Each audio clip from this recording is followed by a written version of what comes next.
सबसे बड़ा काफिर जो जमीन पर कभी जिंदा रहा वही अकेला था, जो हजरत नूह अलैहिस्सलाम के तूफान से बच गया था। और ये काफिर था नबी अल्लाह आदम अलैहिस्सलाम का पोता। ये दुनिया में पैदा होने वाला सबसे बड़ा अजूबा और अजीम कद का इंसान था। उसकी ताकत और कद्र ओ कामत का अंदाजा लगाने के लिए सोचो, जब उसे भूख लगती थी तो समंदर से हाथों से व्हेल मछली पकड़ लेता था, उसे आसमान की तरफ उठा देता, धूप की गर्मी से उसे सेंक कर खा जाता, और जब प्यास लगती तो बादलों को रोक लेता और उनसे पानी पी लेता। उसके लिए जिंदगी बहुत आसान थी। वो जमीन पर जाबिर और फसाद करने वाला था। इल्म की किताबों में जिक्र है कि वो 3000 साल तक जिंदा रहा। जब हजरत नूह अलैहिस्सलाम का तूफान आया तो उस बड़े काफिर औज इब्न उनुक ने हजरत नूह से दरख्वास्त की कि उसे भी कश्ती पर सवार कर लें, लेकिन हजरत नूह ने साफ इनकार कर दिया और फरमाया कि मुझे अल्लाह से इसका हुक्म नहीं मिला। जब पानी ने सारी जमीन को ढक लिया तब भी उस अजीब कद वाले शख्स के घुटनों तक ही पानी पहुंच पाया। फिर हजरत मूसा अलैहिस्सलाम के जमाने में यही औज अपनी बीवी के साथ सीना में रहता था। जब हजरत मूसा अलैहिस्सलाम ने बनी इजराइल को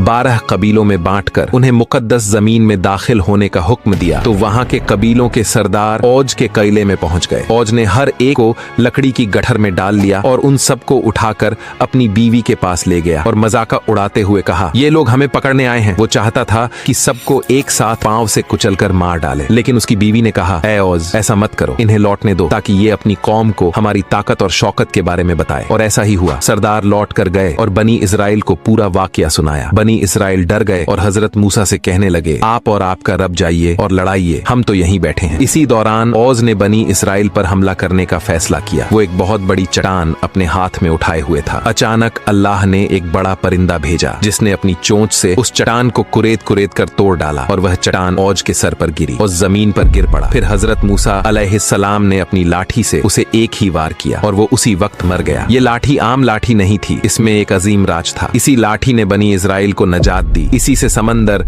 2 हिस्सों में बट गया और इसी ने फिरौन और उसकी कौम को हैरान कर दिया जब वो बड़े अजगर में बदल गई थी। यारो, कमेंट्स में लिखो ला इलाहा इल्लल्लाह। ये तुम्हारे लिए